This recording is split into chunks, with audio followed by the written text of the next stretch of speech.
ప్రస్తుతం ఎప్పటిదాకా అవసరం, ప్రస్తుతం జరుగుతున్నటువంటి పరిస్థితులు బెంగాల్లో మనకు హిందువుల్ని ఊచకోతకు వస్తున్నారు. నిన్న మొన్నటి దాకా అక్క అక్క అని పిలిచినోడే అదే నోటితో ఆ తల్లిని మానభంగం చేయడానికి వస్తుంది. అంతటి దుర్మార్గమైనటువంటి పరిస్థితులు మన దేశంలో ప్రస్తుతం జరుగుతున్నాయి. మనం కూడా దూరదృష్టి కలిగి ఉండాలి ఖచ్చితంగా. అంటే మన గ్రామంలో ఎటువంటి ఇబ్బంది లేదు ప్రస్తుతానికి అనుకోకుండా, భవిష్యత్తులో అలాంటి ప్రమాదాలేమీ రాకుండా ఖచ్చితంగా మనందరం సంఘటితంగా ఉండాలి. మనం మెజారిటీగా ఉన్నామని అనుకుంటున్నాము, మన గ్రామంలో మనం మెజారిటీగా ఉండుండొచ్చు, కానీ దేశంలో మనం మెజారిటీగా లేము. ఎక్కువ మంది హిందువులు మిగిలిన 2 చేపల్లాగా ఉన్నారు. అయితే ప్రమాదం వచ్చినప్పుడు చూసుకుందాం అనుకుంటున్నారు, ఆ వస్తే రానిలే పక్కోడిగా ప్రమాదం జరిగితే నాకేంటి అనే పట్టుడు భావనలో ఉన్నారు. దానివల్ల ఏమవుతుందంటే మనం అందరం పతనమైపోవడం తప్పించి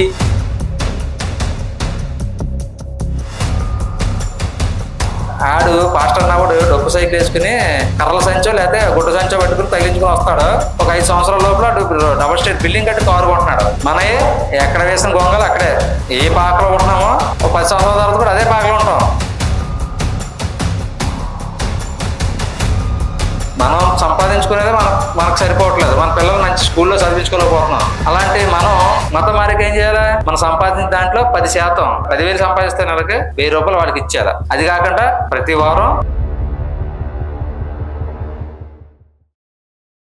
జై శ్రీరామ్. నా పేరు రామకృష్ణ, నాది కాకినాడ జిల్లా పెద్దాపురం. మాది గ్లోబల్ హిందూ హెరిటేజ్ ఫౌండేషన్ అనే ధార్మిక సంస్థ మన దేశవ్యాప్తంగా, అలాగే దేశానికి అవతల బంగ్లాదేశ్, అమెరికా ఇలాంటి దేశాల్లో కూడా మన హిందూ ధర్మం గురించి కార్యక్రమాలు చేస్తుంది. ఆ సంస్థ తరఫున మేము వచ్చాం. ఇక్కడ అందరూ పుణ్యాత్ములే కదా, పాపం పట్టిన వారు ఎవరు లేరు కదా. అదే మన ధర్మం ఏం చెప్పింది? సర్వే జన సుఖనో భవంతు, అంటే మొత్తం జనాలందరూ, సర్వజనాలు కూడా సుఖ సంతోషాలతో ఉండాలని చెప్పే ఏకైక ధర్మం. అంటే ఇప్పుడు మన వాళ్ళు చాలా మంది మతం అంటున్నారు, మనది హిందూ ధర్మం అండి, మతం కాదు. కానీ పాషాణ మతాలు, విదేశీ మతాలు మన దేశంలోకి రావడంతో వాటిని మతాలు అంటున్నారు. కాబట్టి వాటితో పాటు మన ధర్మాన్ని కూడా మతం అంటున్నారు. కానీ మనదే హిందూ మతం అనకూడదు, హిందూ ధర్మం అనాలా. ఇలాగా సర్వే జన సుఖనో భవంతు, లోక సమస్త సుఖనో భవంతు. అంటే ఈ లోకంలో ఉన్న, లోకం అంటే ఈ ప్రపంచం, ఈ ప్రపంచంలో ఉన్న ప్రతిదీ కూడా సుఖ సంతోషాలతో ఉండాలని కోరుకునే గొప్ప ధర్మం ఏదంటే మన సనాతన హిందూ ధర్మం. అంటే మన సనాతన హిందూ ధర్మంలో ఉండే ప్రతి విషయంలోని, ప్రతి పూజలోని, ప్రతి ఆచారంలోని మనకు ఆరోగ్యాన్ని, అలాగే మనకు మంచిని చేకూర్చే నిగూఢమైన ఆ వ్యవస్థ ఉంటది.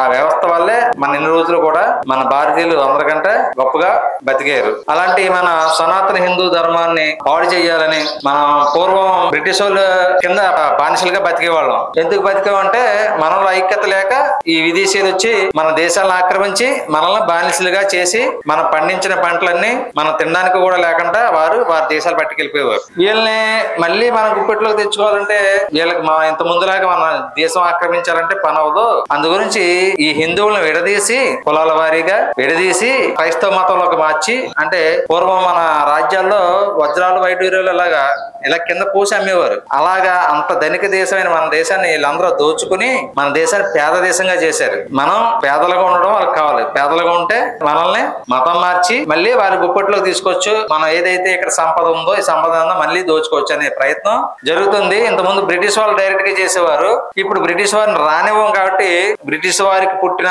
బ్రిటిష్ వారి భావజాలంతో బతుకుతున్న, వారి మోచేతి నీళ్లు తాగే కొందరు దుర్మార్గులు ఎవరైతే ఉన్నారో వారు ముఖ్యంగా మన తీర ప్రాంతాల్లో ఉండే మన మత్స్యకారుల్ని అమాయకులు కాబట్టి వీరిని వరలో వేసుకున్నారు. ఎందుకంటే దేశాన్ని ఆక్రమించాలంటే బయట నుంచి ఎలా వస్తారు? సముద్ర మార్గం ద్వారా వస్తారు. సముద్ర మార్గం ద్వారా వచ్చినప్పుడు ఇక్కడ వాళ్ళందరినీ మతం మార్చేశారనుకోండి, ఆ వచ్చినోడు క్రిస్టియనే, మనము క్రిస్టియనే అని చెప్పి ఆడికి సపోర్ట్ చేస్తారా, దేశానికి సపోర్ట్ చేస్తారా? అవతల వాడికి సపోర్ట్ వేరే దేశస్తులు సపోర్ట్ చేస్తారు. వాడికి ఇక్కడ అన్ని సౌకర్యాలు కల్పిస్తారు. మన వారిని ఉపయోగించుకుని మన దేశాన్ని నాశనం చేయడానికి వాడు ప్రయత్నం చేస్తాడు. అందు గురించి తీర ప్రాంతం వాడికి అవసరం.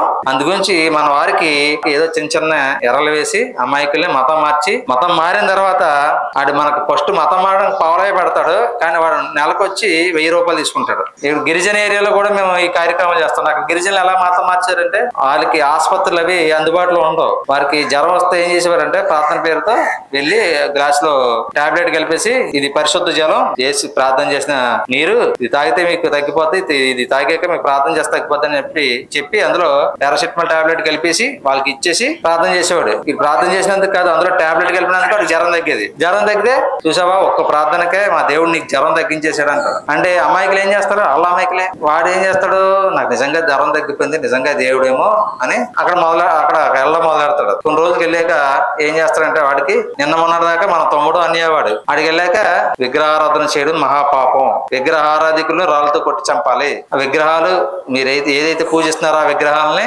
ధ్వంసం చేయాలి, వారి యొక్క గుడులు కోల్చాలంటారు. అంటే నిన్నటిదాకా మొన్నటిదాకా ఇక్కడికి వచ్చి దండం పెట్టుకున్నవాడు వాడి దగ్గరికి వెళ్ళాక ఈ రాముడిని నాశనం చేయాలని చూస్తాడు, విగ్రహారాధన చేసే మనల్ని చంపాలని చూస్తాడు. అందులో ఉంది రాళ్ళతో కొట్టి చంపాలని. అలాగే మన వ్యవస్థ ఈ గుడిని కోల్చాలని చూస్తాడు. వారు ఇక్కడ ఉన్నప్పుడు మంచిగా ఉండి అక్కడికి వెళ్ళాక ఎంత క్రూరంగా ఎంత దుర్మార్గంగా తయారవుతున్నారో మీరు మత మారిన వాళ్ళని ఎవరన్నా చూసారా? చూడలేదా? మనం ఇక్కడ ఏదైనా పండుగ చేసుకుని ప్రసాదం పెడితే తింటాడమ్మా, ఆడి ఒంట్లోని మన రక్తమే, మన ఒంట్లోనే ఆ రక్తమే ఇద్దరిదే. ఎందుకంటే మనకు పుట్టినాడు కదా వాడు, మనకు పుట్టినాడు కదా, మన అన్నయ్యకో ఎవరో మన చుట్టాల్లో పుట్టినవాడే కదా, అది మన జాతే, మన కులమే, మన చుట్టమే. కానీ మతం మారాక మన ఇంట్లో దేవుడు పెట్టుకున్నది కూడా తిన్నంటాడు. అంటే ఆడు ఎంత విరోధం పెంచుకుంటున్నాడు చూడండి. అందులోకి వెళ్ళాకనే వాడు చెడిపోయింది కాకుండా మనందరినీ చెడగొట్టాలని చూస్తాడు. ఆ పాస్టర్ ఎవరైతే ఉన్నాడో వాడి ప్రోత్సాహంతో వీడు కూడా మాయమాటలు చెప్పి ప్రలోభ పెట్టి వీడు మారిస్తే ఒక చెడ్డవాడికి ఇంకో చెడ్డవాడు తోడైతే బలం పెరుగుతుంది అని చెప్పి ప్రయత్నం చేస్తుంటారు. ఆ ప్రయత్నంలో భాగమే మైకులు పెట్టుకుని మన ఇళ్ల మధ్యకి వచ్చి ప్రచారాలు చేస్తుంటారు. ముందు వచ్చిన వెంటనే మన దేవి దేవతలను తిడితే మనం ఊరుకోం కదా, కొడతాం, లేకపోతే తిడతాం, లేదా పంపించేస్తాం. అందు గురించి మా దేవుడే నిజ దేవుడు సత్యదేవుడు మనందరి పాపాల కోసం చనిపోయాడు అని చెప్పి ఒక దొంగ నాటకం ఆడుతూ వస్తారు. మన పాపం కోసం చనిపోతే మరి వాళ్ళు పాపం చేయకూడదు కదా. బ్రిటిష్ వాళ్ళందరూ పాపాత్ములే, మన దేశాన్ని ఆక్రమించి మన సంపదను కొల్లగొట్టి మన ఆడపడుచుల జీవితాలని పాడు చేసి అడ్డొచ్చిన మన మగవారిని చంపేసేవారు. అలాంటి పాపాత్మలు అందరూ తీసుకొచ్చిన మతం అది. వాళ్ళే పాపం మారలేనప్పుడు మన పాపాల కోసం అతను చనిపోవడం ఎలా అంతం? ఆయన పాపాల కోసం చనిపోతే ఆ బ్రిటిష్ వాడు ఎవడో కూడా ఏ దేశాన్ని ఆక్రమించకూడదు పాపం కాబట్టి, ఎవరిని బాధ పెట్టకూడదు పాపం కాబట్టి, ఎవరిదే దోచుకోకూడదు పాపం కాబట్టి. కానీ వారు చేసి అన్ని పాపాలే. మన పాపాల కోసం చనిపోతే వాళ్ళందరూ పాపాలు మారేది కదా. అంటే అదంతా అబద్ధం. అంటే కలికాలంలో కొద్దిగా పాపాలు ఎక్కువ అవుతాయని చెప్పి మన ధర్మం చెప్తుంది. ఇప్పుడు మనం ఎక్కడ ఉన్నాం, కలికాలంలో ఉన్నాం.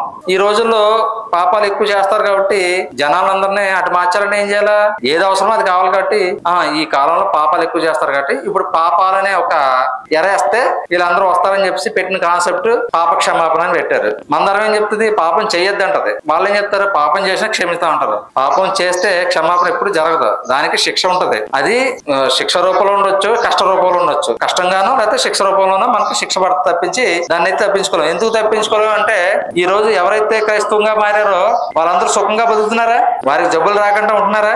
వారు ఆర్థిక ఇబ్బందులు పడకుండా ఉంటున్నారా? వారు కష్టాలు పడుతున్నారు, వారికి జబ్బులు వస్తున్నాయి, వారు కూడా ఆర్థికంగా ఇబ్బందులు పడుతున్నారు. మరి ఎందుకు పడుతున్నారు? అందరూ వెళ్తే అన్ని బాగుండాలి కదా. బాగుంటలేదంటే అక్కడ ఏమీ లేదు, మనల్ని మార్చడానికి చెప్పే అబద్ధాలు అవి. ఇలాగ మోసం చేసి మన అందరినీ వాళ్ళ బానిసలుగా చేసుకుంటున్నారు. అందులోకి వెళ్ళాక మీరు నెలకు 10,000 సంపాదించారనుకోండి, ఆ బైబిల్లో రాస్తున్న దాన్ని బట్టి 10,000 1,000 రూపాయలు పాస్టర్కి ఇవ్వాలి. మనం సంపాదించుకునేది మనకు సరిపోవట్లేదు, మన పిల్లలు మంచి స్కూల్లో చదివించుకోలేకపోతున్నాం. అలాంటి మనం మతం మారికి ఏం చేయాలి, మనం సంపాదించిన దాంట్లో 10% 10,000 సంపాదిస్తే నెలకి 1,000 రూపాయలు వాళ్ళకి ఇచ్చారు. అది కాకుండా ప్రతి వారం కనీసం కుటుంబానికి 100 రూపాయలు వేస్తారు. ఆదివారం ఒకటి ఉంటది, శుక్రవారం ఒకటి ఉంటది వాళ్ళ ప్రార్థన. ఈ 2 రోజులు కలిపి 200 కుటుంబానికి మళ్ళీ పట్టుకెళ్తాడు. మళ్ళీ ప్రతి రోజుని అమ్మలు వంట వండుతారు కదా, ఆ వంట వండేటప్పుడు కొద్దిగా బియ్యం తీసి పక్కన పెడతారు. అలా పక్కన పెట్టిన బియ్యం దగ్గర దగ్గర కుటుంబానికి ఒక 2 కేజీలు అవుతాయి. ఎన్ని కుటుంబాలు ఉంటే వారానికి 200 2 కేజీలు బియ్యం వెళ్తాయి. అవి కాకుండా కుటుంబంలో కనీసం ఇద్దరన్నా సంపాదిస్తారా? కనీసం ఇద్దరు సంపాదిస్తారు 20,000. అంటే కుటుంబానికి 2,000 నెలకి వెళ్తుంది. మరి అందుకే కదా ఆడు పాస్టర్ అన్నవాడు డొక్కు సైకిల్ వేసుకుని కర్రల సంచో లేకపోతే గుడ్డ సంచో పెట్టుకుని తగిలించుకుని వస్తాడు. ఒక 5 సంవత్సరాల లోపల డబుల్ స్టేట్ బిల్డింగ్ కట్టి కారు కొంటున్నాడు. మనయే ఎక్కడ వేసిన గొంగలు అక్కడే, ఏ పాకలో ఉంటున్నామో ఒక 10 సంవత్సరాల తర్వాత కూడా అదే పాకలో ఉంటాం. మనల్ని మతం మార్చి ఆడు ఎవడు బాగుపడుతున్నాడు? పాస్టర్ బాగుపడతాడు. మతం మారిన మనం ఎలా ఉంటాం?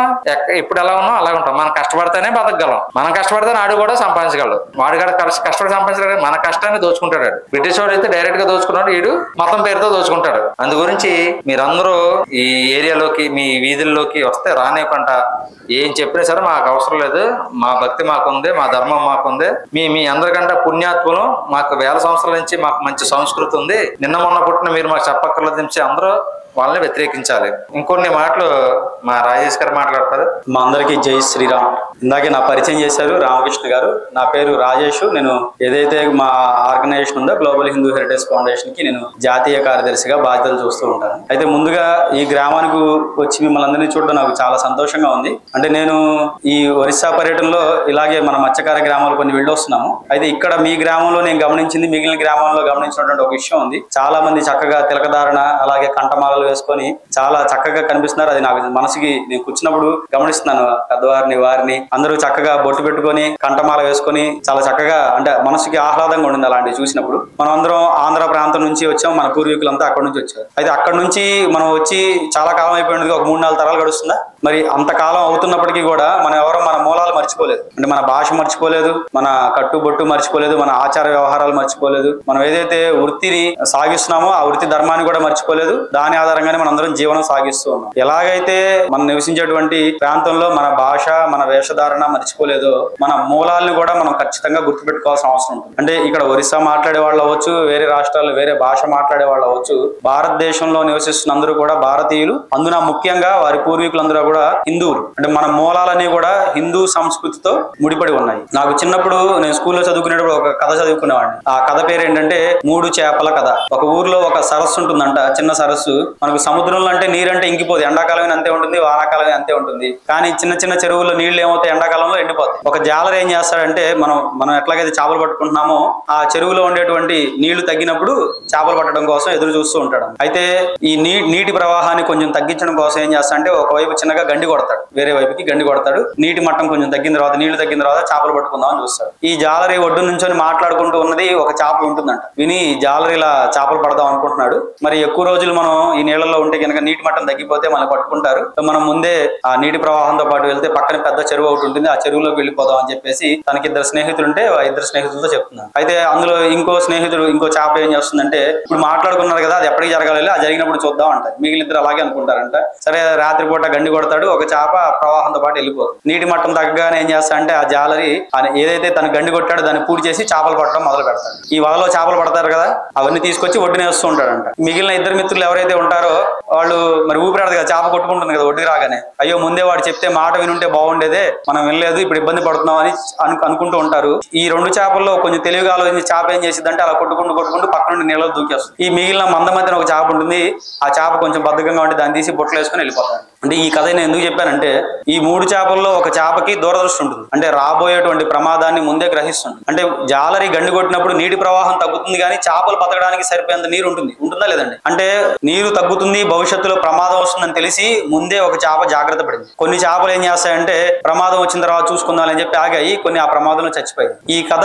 మనం నేడు హిందూ సమాజానికి అన్వయించి చూస్తే గనుక చాలా మంది హిందువులు మన మిగిలిన 2 చేపలు ఎలాగైతే ఉన్నారో అలాగే బతుకుతున్నారు. అంటే దూరదృష్టి కలిగినటువంటి వాళ్ళు ఏం ఆలోచిస్తారంటే, ఇప్పుడు ఇందాక రాగానే గురువు గారిని అడిగాను, మన ఊర్లో ఏమన్నా చర్చలు ఉన్నాయంటే లేవని చెప్పారు. అలాగే పెద్దవారు కూడా చెప్పారు, మన ఊర్లో అట్లా క్రైస్తవ మతంలోకి వెళ్ళిన వాళ్ళు కానీ ఎవరు లేరు అది అని చెప్పి. అదే మనకు ఇందాక రామకృష్ణ గారు చెప్పినట్లుగా మనకు కనుక దూరదృష్టి ఉంటే మన ప్రాంతంలోకి మనం వాళ్ళ భవిష్యత్తులో అడుగు పెట్టలేము. ఎందుకంటే వాళ్ళ వల్ల కలిగేటువంటి ప్రమాదాలు మనకు తెలుసు. మనం మిగిలిన దేశం అంతా మనం చూస్తున్నాం, ఏం జరుగుతుందో చూస్తున్నాము. మన ఊర్లో రామాలయం ఉంది, ఈ రామాలయం కట్టి ఎంతకాలం అవుతుందండి? 4 సంవత్సరాలు అవుతుంది. మరి రాముల వారు పుట్టినటువంటి అయోధ్యలో మనకు రామాలయం కట్టుకుని ఎంతకాలం అవుతుంది? మరి రాముల వారు పుట్టినటువంటి అయోధ్యలోనే మనం రామాలయం నిర్మించుకోలేకపోయాం, కానీ అంటే మన ఊర్లో నిర్మించుకోగలిగాము. అంటే భారతదేశంలో నేడు హిందువుల పరిస్థితికి అదొక ఉదాహరణ. మనం మెజారిటీగా ఉన్నామని అనుకుంటున్నాము, మన గ్రామంలో మనం మెజారిటీగా ఉండుండొచ్చు, కానీ దేశంలో మనం మెజారిటీగా లేము. ఎక్కువ మంది హిందువులు మిగిలిన 2 చేపల్లాగా ఉన్నారు. అయితే ప్రమాదం వచ్చినప్పుడు చూసుకుందాం అనుకుంటున్నారు, ఆ వస్తే రానిలే పక్కోడిగా ప్రమాదం జరిగితే నాకేంటి అనే భావనలో ఉన్నారు. సో దానివల్ల ఏమవుతుందంటే మనం అందరం పతనం అయిపోవడం తప్పించి